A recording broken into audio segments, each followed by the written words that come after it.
नमस्कार दोस्तों, मैं रमनजीत एक बार फिर स्वागत करता हूं आपका अपने YouTube चैनल ऑनलाइन क्लासरूम में। आज की इस वीडियो में हम आपके लिए 12वीं क्लास की पॉलिटिकल साइंस का पहला अध्याय शीत युद्ध का दौर का सेकंड पार्ट आपके लिए लेके आए हैं। पहले पार्ट में हम देख चुके हैं कि आखिर शीत युद्ध है क्या और शीत युद्ध किन कारणों से पैदा हुआ और शीत युद्ध किन दो कंट्री के बीच में या दो गुटों के बीच में हुआ था और किस तरीके से ये चालू हुआ था।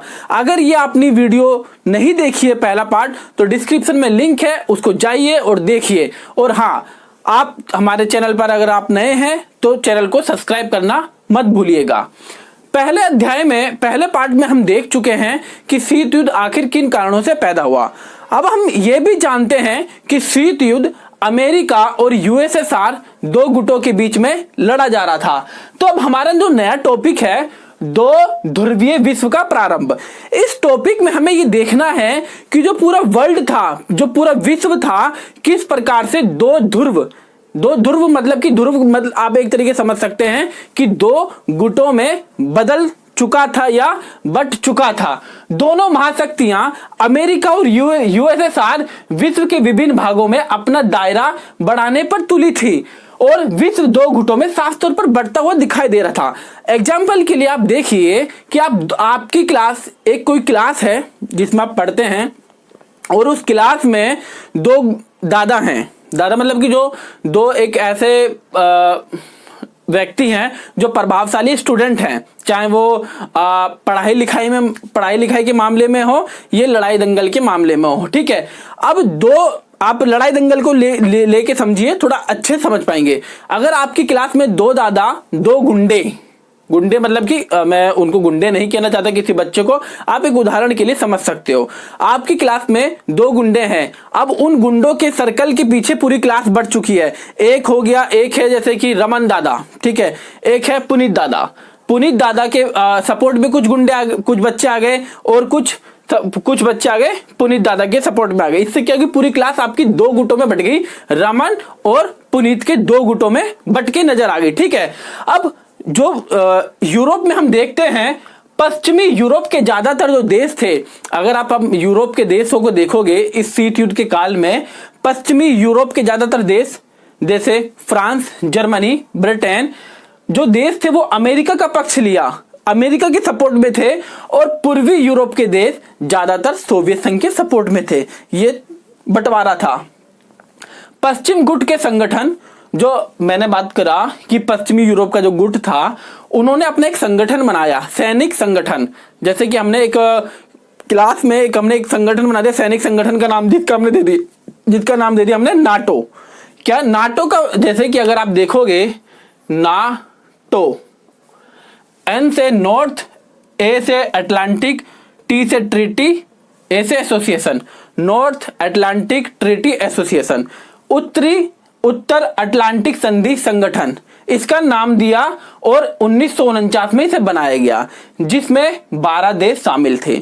मतलब कि एक नंबर का क्वेश्चन पूछ सकता है, नाटो का फुल फॉर्म क्या है, नाटो कब बनाया गया, नाटो में कौन कौन से देश शामिल थे, ये सब आपसे पूछ सकता है। नाटो मतलब कि अमेरिका के गुट वालों का एक सैनिक संगठन था और इसका मकसद था कि यदि हमारे गुट के किसी भी देश पर कोई हमला करता है तो वो हम देखेंगे वो हमारे ग्रुप पे हमला किया गया है। जैसे कि हमने अपनी क्लास में एक ग्रुप बनाया था, रमन का ग्रुप, और रमन के ग्रुप में बोला गया कि भाई देखो भाई, आप लोग हम सब एक ही बंदे हैं और अगर भाई किसी ने मेरे इस दोस्त को, 12 लोग हैं हम, किसी ने भी 12 लोगों में से किसी को भी मारा तो वो हम ये नहीं समझेंगे उसने चिंटू को मारा, उसने पिंटू को मारा, हम ये समझेंगे उसने हमारे नाटो को मारा और हम उसको ध्वस्त कर देंगे। मतलब कि एक तरीके से सैनिक गुट बन चुका था। और जब अमेरिका ने नाटो बनाया तो इसके जवाब में सोवियत संघ ने वार्सा संधि की स्थापना करी। इन्होंने एक वार्सा संधि बना दी 1955 में। इसका ही मकसद वही था, इसके में जो गुट शामिल थे कि अगर किसी भी देश पर हमला होता है तो पूरे देश पर हमला माना जाएगा। अमेरिका ने मध्य व दक्षिण पूर्व एशिया में क्रमशः सेंटो केंद्रीय संधि संगठन व सीटो दक्षिण पूर्व एशियाई संधि संगठन बनाए। देखो इसको आप याद कर लीजिएगा कि आखिर सीटो का फुल फॉर्म क्या है और सेंटो का फुल फॉर्म क्या है, सीटो का फुल फॉर्म क्या है, और ये कहां पर बनाया गया था? जब अमेरिका ने अपना मध्य एशिया और दक्षिण पूर्व एशिया, इंडोनेशिया, फिलीपींस वगैरह देशों में अपना दक्षिण एशिया हो गया, इंडोनेशिया हो गया, इन देशों में प्रभाव बढ़ाने के लिए 2 ग्रुप बना लिए। अब इसके जवाब में क्या करेगा? इसके जवाब में यूएसएसआर ने चीन, वियतनाम, उत्तरी कोरिया व इराक के साथ अच्छे रिलेशन बनाए, जिससे कि अमेरिका भी चौंक गया कि भाई हमने ये बनाया, इसके जवाब में इन्होंने ये बना लिया। ठीक है, अब इस जैसे कि एक बात देखिए कि हमारी क्लास में 2 ग्रुप चले थे, पुनीत एंड रमन का। मैंने अपनी क्लास में प्रभाव बनाया, मैंने क्लास बी सेक्शन से सी सेक्शन से दोस्ती कर ली। अब बी सेक्शन और सी सेक्शन से दोस्ती कर ली, इसके जवाब में पुनीत ने क्या करा, डी और एफ सेक्शन से दोस्ती कर ली। तो इससे क्या है, कॉम्पिटिशन बढ़ रहा है। अब एक बात आप ये समझिए कि इससे क्या होता है कि जो महाशक्तियां जो छोटे छोटे देशों के साथ अपने रिलेशनशिप बना रही थी और उनको आर्थिक मदद भी दे रही थी, हथियार भी उपलब्ध करा रही थी, इससे महाशक्तियों को क्या फायदा था? अब एक बार ध्यान दीजिए कि रमन जैसे कि क्लास का दादा हो गया, मैं ये गुंडा हो, समझ लीजिए क्लास का गुंडा हो गया। मैंने किसी देश पे किसी छोटे छोटे बच्चे हैं जो शरीफ से, उन पर कब्जा कर लिया।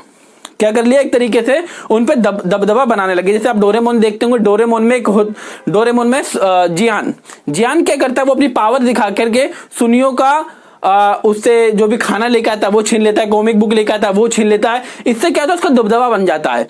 ठीक, और साथ साथ में महाशक्तियां छोटे देशों से क्या लाभ थे? महाशक्तियां जो यूएसएसआर हो चाहे अमेरिका हो, उनका छोटे देशों से क्या लाभ था? यही चीज है। एग्जाम में क्वेश्चन नॉर्मली 3 से 4 नंबर का पूछ लेगा, 2 से 3 4 नंबर का पूछ लेगा आराम से। पहली बात तो क्या है, प्राकृतिक संसाधन प्राप्त हो रहे हैं। जैसे कि जो जियान है वो सुनियों से क्या पा रहा है, खाना पीने का सामान मिल रहा है उसे। उसी प्रकार से जब दूसरे देश पे कंट्रोल कर लिया तो उनके जो प्राकृतिक संसाधन है, चाहे कोयला हो, लोहा हो, पेट्रोल हो, कुछ भी हो, वो उस पर क्या कर सकता है, अपना दबदबा दिखा सकता है। उसे उस देश को, महाशक्ति को मिलेगा। सैन्य ठिकाने प्राप्त कर सकता है। कई ऐसी जगह हैं जहां पर वो अपनी सेना रख सकता है। जैसे कि हमने क्यूबा मिसाइल संकट के दौर में देखा, यूएसएसआर ने किस प्रकार से क्यूबा में अपनी मिसाइलें तैनात कर दी थी। आर्थिक सहायता प्राप्त कर सकता है, जब उसे पैसों की जरूरत हो छोटा मोटा कर्ज ले सकता है। भू क्षेत्र, उनका क्षेत्र पे सेना व हथियार रखने के लिए उनसे इजाजत मांग सकता है। तो मतलब नॉर्मली कॉन्सेप्ट में समझिए कि जियान किस प्रकार से सुनियों पे कंट्रोल करता है। उसी प्रकार से आप देखिए महाशक्तियों के छोटे देशों से क्या लाभ थे। इजी है, क्वेश्चन में अच्छे से लिख सकते हैं इसका आंसर। अब एक हमारा टॉपिक है शीत युद्ध के दायरे। क्या है? शीत युद्ध के दायरे। शीत युद्ध के दायरे मतलब कि शीत युद्ध के टाइम पर क्या क्या घटनाएं घटी। देखो सबसे पहले छोटा छोटा लिखा हुआ है कि इसमें मैं आपको पढ़ के बता देता हूं। पश्चिमी जर्मनी से संचार बंद कर दिया गया। ठीक है, यूएसएसआर ने 1949 से पहले 48 के आसपास जो जर्मनी था आप देखेंगे कि ये जर्मनी है, ये जर्मनी, और जर्मनी को 2 भागों में बांट दिया गया था। एक था पश्चिमी जर्मनी, एक था पूर्वी जर्मनी। पश्चिमी जर्मनी पे था यूएसए का हाथ और इस पे पूर्वी पर था यूएसएसआर का। और उस टाइम पर जो यूएसएसआर का शासक था वो था स्टालिन। इसने क्या करा कि पश्चिमी जर्मनी पे जो खाना पानी जो जाया करता था, रसद वगैरह, वो सारी तरीके से रोक दिया गया, ठप कर दिया गया। मतलब खाने पीने की चीजें वहां पे नहीं पहुंच पा रही और सामान भी नहीं पहुंच पा रहा है। तो अमेरिका और ब्रिटेन ने क्या करा, हवाई जहाज से सामान पहुंचाया। कहां पर? पश्चिमी जर्मनी पर। ठीक, अब 1949 में ये जो नाकेबंदी कर रखी थी स्टालिन ने, यूएसएसआर ने, तो वो बंद की गई। इससे क्या हुआ, तनाव पैदा हो गया। नॉर्मली है, ज्यादा क्वेश्चन आएगा नहीं। अब 1950 में कोरिया का संकट हुआ। कोरिया चीन के पास एक देश है, और यहां पर उत्तरी कोरिया, नीचे साउथ कोरिया। कोरिया का संकट हुआ। उत्तरी कोरिया ने अटैक किया दक्षिण कोरिया पर। किसने? उत्तरी कोरिया ने अटैक किया दक्षिणी कोरिया पर। और दक्षिणी कोरिया किसके समर्थन में था? यूएसए के समर्थन में। और दूसरा एक और संकट क्या था, 1955 और 1954 से 1975 तक वियतनाम में अमेरिका ने हस्तक्षेप किया, युद्धवादी की, वहां पे बम बरसाए। क्या कारण था, हमारे सिलेबस में ज्यादा नहीं है तो ज्यादा ध्यान नहीं देंगे, लेकिन ये एक ऐसा युद्ध था जिसमें अमेरिका हारा था एक छोटी सी कंट्री से। ठीक है, चौथा है क्यूबा मिसाइल संकट। ये हम अच्छे से पढ़ चुके हैं। यदि आपने ये टॉपिक आपने नहीं पढ़ा है या वीडियो पे नए हैं, चैनल पे नए हैं, तो डिस्क्रिप्शन में लिंक है, पार्ट 1 जरूर देखिएगा। ठीक है, अब देखिए ये पूरा तरीके से हम देखते हैं कि पूरा का पूरा विश्व 2 भागों में बंट चुका था, यूएसएसआर और अमेरिका। आखिर ये जो पूरा विश्व 2 भागों में बंट चुका था, 2 गुटों में बंट चुका था, इन 2 गुटों को चुनौती किसने दी? 2 गुटों को या 2 ध्रुवों को चुनौती किसने दी? जो उस टाइम 1950 के दशक में जो देश आजाद हो रहे थे, ब्रिटेन की हुकूमत से आजाद हो रहे थे, चाहे वो अफ्रीका के देश हों, लैटिन अमेरिका के देश हों, एशिया के देश हों, उनके पास आजाद होने के बाद 2 विकल्प थे। एक विकल्प ये था कि वो या तो अमेरिका के सपोर्ट में चले जाएं, दूसरा विकल्प था कि या तो वो यूएसएसआर के सपोर्ट में चला जाए। अब लेकिन एक बात अभी ध्यान रखिएगा, अभी अभी उन्हें आजादी मिला, अंग्रेजों की हुकूमत से, फ्रांसीसियों की हुकूमत से, डचों की हुकूमत से आजादी मिला। अब वो दोबारा से किसी और के सपोर्ट में चले गए, फिर गुलाम बन गए। क्या करा जाए? तो विश्व के नेता उस टाइम चिंतित थे। जवाहरलाल नेहरू, वामे एनक्रुमा और अपने सुकरानो, मार्शल टीटो, ये काफी सारे नेता थे उस टाइम के, प्रसिद्ध नेता। इन्होंने सोचा कि अगर हम किसी एक गुट में चले गए तो फिर गुलामी बन गए, तो इन्होंने बोला कि हम इन दोनों गुटों को चुनौती देते हैं। डायरेक्ट चुनौती मतलब कि एक तरीके से इनसे अलग हटकर कुछ करते हैं। इन्होंने क्या करा, एक गुट निरपेक्ष मतलब इससे हटकर, गुटों से हटकर एक आंदोलन शुरू किया। गुट निरपेक्ष आंदोलन एशिया व अफ्रीका के नव स्वतंत्र राष्ट्रों के समक्ष अपनी स्वतंत्रता एवं संप्रभुत्ता बनाए रखने का तीसरा विकल्प था। मतलब कि उनको अपनी स्वतंत्रता, अपना सम्मान, अपनी प्रतिष्ठा, अपनी स्वतंत्र विदेश नीति बनाने का तीसरा ऑप्शन था। 2 ऑप्शन थे, अमेरिका गुट में चले जाइए, दूसरा ऑप्शन था यूएसएसआर के गुट में चले जाइए, तीसरा ऑप्शन था कि आप दोनों गुटों में से किसी में जाइए और आप आजाद रहिए। ठीक है, इसमें क्या था, पहला क्वेश्चन इंपॉर्टेंट है भाई साहब, यहां से क्वेश्चन पूछा जाएगा कि गुट निरपेक्ष आंदोलन क्या था, ये किस प्रकार से चला। फिर आगे की वीडियो में हम देखेंगे कि गुट निरपेक्ष आंदोलन की क्या क्या प्रासंगिकता थी, क्या वो ठीक था, क्या गलत था, देखेंगे। ठीक है, गुट निरपेक्ष आंदोलन का पहला सम्मेलन मतलब बैठक उनकी 1961 में बेलग्रेड यूगोस्लाविया में हुई। गुट निरपेक्ष आंदोलन की पहली बैठक कहां हुई? 1961 के बेलग्रेड यूगोस्लाविया में हुई। क्वेश्चन नॉर्मली 1 नंबर का पूछ सकता है। इसकी नींव जो 1961 में इनकी बैठक हुई थी, उसकी शुरुआत, अब ये थोड़ी था इनका मन आया 1961 से पहले एक रात में, हाँ भाई कॉल कर दिया, हाँ भाई टिटो साहब, हाँ भाई सुकरानो साहब, हाँ नासिर साहब, आइए मुलाकात करते हैं बेलग्रेड में, ऐसा थोड़ी ना था। वो प्लानिंग कर रहे थे। 1955 में प्लानिंग हुई थी इनकी एफ्रो एशियाई सम्मेलन, यानी कि एफ्रो एशियाई सम्मेलन, अफ्रीका और एशिया के देशों का सम्मेलन हुआ था, जिसे बांडुंग सम्मेलन भी कहा जाता है। वहीं से बेलग्रेड सम्मेलन की नींव रखी गई या गुट निरपेक्ष आंदोलन के बारे में सोचा गया। और जो गुट निरपेक्ष आंदोलन जो शुरू किया गया था, वो उसके संस्थापक देश नेता कौन से थे?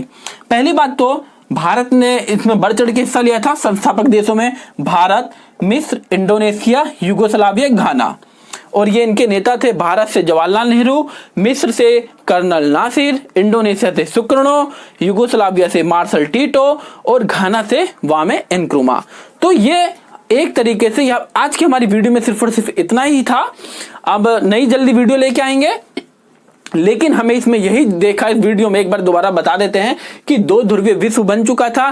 पूरा विश्व अमेरिका और यूएसएसआर के गुटों में बढ़ता जा रहा था, और साथ साथ में ये एक तरीके से अपने सैन्य संगठन बनाए जा रहे थे, एक दूसरे को डराने के लिए, धमकाने के लिए, अपना वर्चस्व दिखाने के लिए, और छोटे छोटे देशों पर कब्जा कर रहे थे। आखिर ये इन देशों पर कब्जा क्यों कर रहे थे, उससे क्वेश्चन आ जाता है। फिर हमने देखा शीत युद्ध के दायरे, जिसमें हमने देखा कि यूएसएसआर ने जर्मनी के बर्लिन पर नाकेबंदी कर ली गई। बर्लिन में मतलब कि बर्लिन जो शहर था यूएसएसआर जर्मनी का, उस पर नाकेबंदी, उस पर जो भी रसद पानी आता था उस पे खाना पीना जो भी सामान बाहर देश से आता था उस पर कंट्रोल करके रोक दिया गया। तो उसके बाद ब्रिटेन और यूएसए ने हवाई जहाज से सामान पहुंचाया। लड़ाई झगड़ा होने वाला था, लेकिन स्टालिन ने दूरदर्शिता का प्रयोग करते हुए वो नाकेबंदी बर्लिन शहर को आजाद कर दिया। 1950 में कोरिया का संकट हुआ। फिर 1954 से लेकर 75 तक अमेरिका और वियतनाम का वॉर हुआ और क्यूबा मिसाइल संकट आप जानते ही हैं।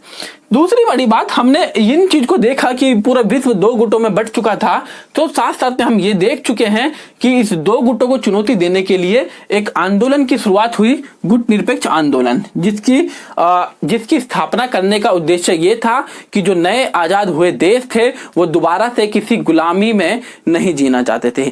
तो इस वीडियो के लिए इतना ही। हम जल्द ही आपके लिए नई वीडियो लेके आएंगे।